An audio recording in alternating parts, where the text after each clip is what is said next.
Hi, welcome to Teach With Me. I am Miss Jen. Today we are going to be working on the next letter in our A to Z directed draw. We are on the letter T, and today we are doing a tiger. This is what we're drawing.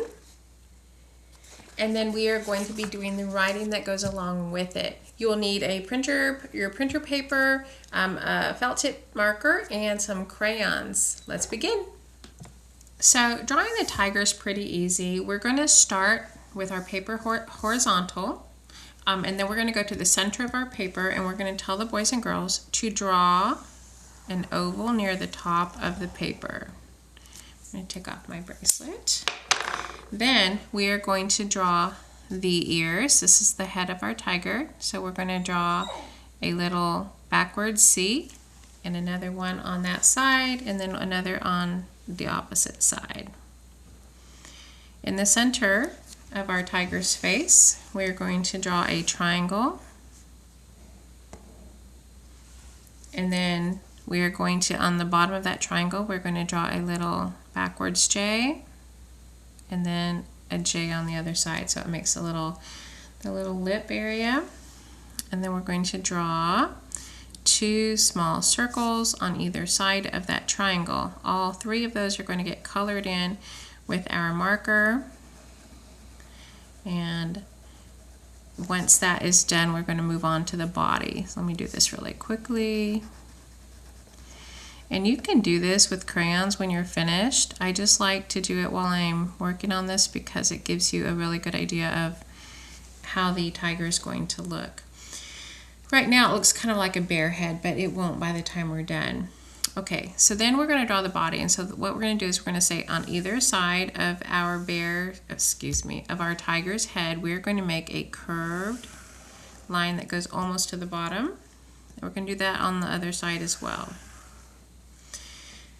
Once you have that, I promise this is going to look like a tiger in a moment. Once you have that, you're going to draw a short line about a quarter, maybe a little more than a quarter of the way up the tiger's body, and it's going to stop where you stop the other ones. Alright, then here's what we're going to do. We're going to start on this line here, and we're going to make a curved line that stops on that middle line we just drew. Then you're going to do another one on the other side, and then once you're done, you're going to draw a line across both sides connecting it, and if it doesn't reach right there, make sure they connect. Then you're going to draw 3 claws on either side. Now what we're going to do is a little bit above where we left off here, we're going to make a little horizontal line, and we're going to do that on the other side as well. And then we're going to make another curved line that touches the body. And then we're going to put our little claws. We're going to do the same thing on this side. Put our little claws. Now we're going to make the back haunches of the tiger's leg. So what we're going to do is we're going to start just kind of where we started this part. We're going to go across, and we're going to go up and out and come and touch that foot. Up and out and come and touch that foot. Okay, now what we're going to do is we're going to do the tail. So the tail is going to start right here between these two, between the leg and the other foot. I'm just going to make mine kind of like curvy. Now, in order to make this look like a tiger, we've got to do all of the coloring that goes along with it. So we're going to make our tiger stripes. So here on the head, right above the nose, we're going to make a triangle. Right next to that, we're going to make a smaller triangle. And then on the other side, another small triangle. On the side of his face, we're going to do the same thing. We're going to make 3 it kind of comes out as a curve at the beginning and a straight line back. So we're going to make these horizontal, parallel. It's going to come all the way over here, and I'm going to go slightly curved, straight line in, slightly curved, straight line in, and then slightly curved, straight line in. I'm going to color the inside of the ears black, and then I'm going to do the same thing on the other side. Okay, then what I'm going to do is I'm going to come down here and I'm going to make stripes on the body. So right about here, I'm going to do the same thing. I'm going to make a curved line and straight line in. Curved line, straight line in. Curved line, straight line in. And then the other ones are parallel to it on the opposite side because they're symmetrical. Curved line, straight line in. Curved line, straight line in. Curved line, straight line in. Then I'm going to do some on the legs, and my body on this particular tiger is a little longer, so I'm probably going to do another one. I'll show you my sample again in a moment to show you how I made the other body a little fatter, and you can certainly do that. Anyway, on the legs I'm going to make some triangles. These are a little different than the ones we just did on the body. Okay, and then I'm going to do some triangles on the tail as well, so just a few. I'm going to go like this, and I'm going to do them opposite. Well, alternate opposite. Okay, now there's our tiger. Now what I'm going to do is I'm going to draw a horizontal horizon line, stop at the tail, and pick it back up. Now tigers live in swampy areas, in jungle areas of like Asia and so forth, and so I like to draw a tree or two in the background, and you can draw your trees however you would like. What I'm thinking is here on this side I'm going to draw a trunk, and I'm going to use my wall, or excuse me, the edge of the paper as the edge of my tree. So I'm going to make this kind of a big tree. You can make your tree however you like. Our typical trees are the apple looking trees, but we can get a little creative if you want. You can make your trees, I don't know, you can make our trees like this and just make a bunch of long droppy leaves. I mean, who says your trees have to be all apple looking? I'll do a normal looking tree in a second to show you, but I want to show you something. When I did this, now that one looks kind of weird, but wait till I color it and I'll show you. I'm going to go back over it so it looks a little more full, and then I'm going to show you, even though it looks weird when I'm drawing it, it's not weird when after I color it. So I'm going to just make a few little lines over here and fill this in a bit. Okay, so a few little lines on the tree to make it look like bark. And now I'm going to show you what it's going to look like when I color it in a moment. So it kind of looks, see, I took a little creative license, so they don't have to all look like regular trees, but just in case you want a regular normal looking tree, I shall do that over here, and you can have the kids just do the normal looking tree over in the corner, whatever you like better. Okay, all right, a few more little lines here, and again my lines on the tree. All right, so then when I color this, what I want it to tell you is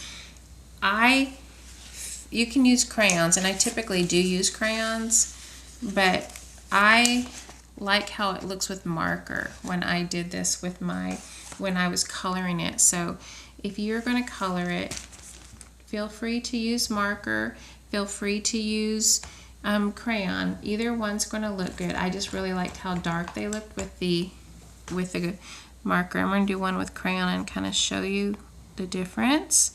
And you may not care, and you may not want your kids to use crayons, and that's perfectly valid. I just like it. Now I don't want them to use the Monarch markers because these are expensive and I don't like them to run out really quickly. You can use just regular markers. Don't use this one. I have a whiteboard marker in my hand, but that's what I'm going to use because that's what I have available at the moment. But I want to show you what it looks like if you color it with marker. So you can see one of them is just sort of a cleaner look, in my opinion. But everything else I would do crayon. So I would do the tiger orange, and I would use regular orange, and I would do the shading crayon for my background for my blue sky, and then a green shading crayon for the ground. So I'm not going to color the whole thing, but I'm going to show you what it looks like completed. This was my initial sample, and you know, that's kind of a crazy tree. I was experimenting a little bit to see what I liked. Anyway, this is my final sample, and now on to the writing. Now, if you've been with me any length of time, you know that this is my writing practice. This is not phonics writing. This is simply practice, getting the kids used to writing in sentences, getting them used to using spacing and punctuation, capital letters, writing their sight words correctly, putting more than one sentence together, how that might look. Because this is really important that the kids are exposed to this before they get to first grade, and then they're automatically expected to be writing in paragraphs by the end of the school year. It's a big jump, and so there is no reason why they cannot be doing this already in kindergarten. I did it in kindergarten, and it's wonderful. So what I would do is I would put this on the whiteboard behind my desk, because we're working in small group when we do this. I color code my sentences so that the kids can easily see where they're at.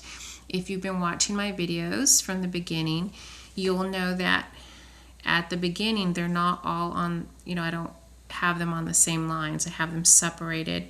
And then as we progress and get towards the end of the videos, towards the end of the alphabet, we're doing harder and harder concepts like filling up extra space with the sentence that comes next, because we still have room to start a new sentence on that line, right? So that's where this comes from. All right, so the format is always the same, and that's another strategy when you're teaching kids how to write, is you give them a frame. And the frame for this one is copying, because remember, this one is not working on their independent writing, being able to come up with words. This one is being able to understand the structure of writing and to practice their penmanship and to be able to utilize some of the skills that we've talked about in terms of spacing and grammar and all of that. So also print awareness skills, left to right and so forth. So the very first sentence everyone does is whatever the letter is plus the picture. So T is for tiger. Then they go on to the next one. Tigers are the largest wild cats. And then the last one is a question. I want them using question marks. Did you know they are nocturnal hunters? Okay, so I'm going to do this on my paper and kind of show you how I would do it. Now, I've mentioned before, if they cannot do this they cannot look at the board and copy, then what they're going to do is you're going to write it on a sheet of lined paper and put it in front of them so that they can cross it off as they do each word, and that will help them spatially. All right, but I'm going to do it in marker instead of pencil, just so you can see, and obviously I would not glue it onto the paper display until it was completed, because you never know when there's going to be an error that needs to be redone. Now, as they complete this, I'm going to be looking for errors, and if they make an error, if they make a mistake, I'm going to correct it right then and there, very nicely, of course, because I want this to be a safe space for them to be free to make those errors. Otherwise, they are going to be afraid to write, or they're going to be unwilling to write because they don't want criticism. What you do is you just sort of talk it up. Oh my goodness, did you see how neatly you wrote that H and that E? I love it. Your T is pretty good too. Don't forget your spacing though.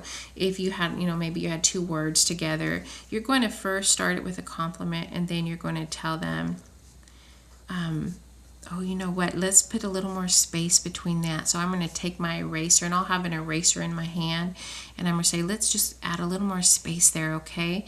And that will make it easier for us to read your beautiful printing, and you just make it a super positive experience, because that's what it should be. All right, and so now I've got two sentences, and I'll say something like, oh, look, you are done with your black sentence, you're done with your blue sentence. Where are you now? You're on your red sentence. Where am I going to start that sentence? And maybe they say here, I say, well, we could start there, but look, do we have a little more room here? Do I have enough room to write this word here? And they'll say, oh, yes, we do. Like, oh, good, let's go ahead and add that one up here because I still have a little more space and we're still talking about tigers. It's the same topic. And, you know, as you do this, you're doing an awful lot of talking because you are just doing that constant reinforcement as they are writing, and you're doing it in small group. The directed draw, I would do whole group because you only have so much small group time, and I tended to save that for reading instruction, sometimes math instruction, especially if I had a combination class. Hunters. Oops, I missed that S. Okay, so then I have this, and now remember we were making a book out of this, a book that I would display at open house or at send home at the end of the year. So let me show you. So far we have all the way from A. Can you see how many we have? All the way from A to T now. When we're done, when we're almost done, we have just a few more letters left to do. We're on U next.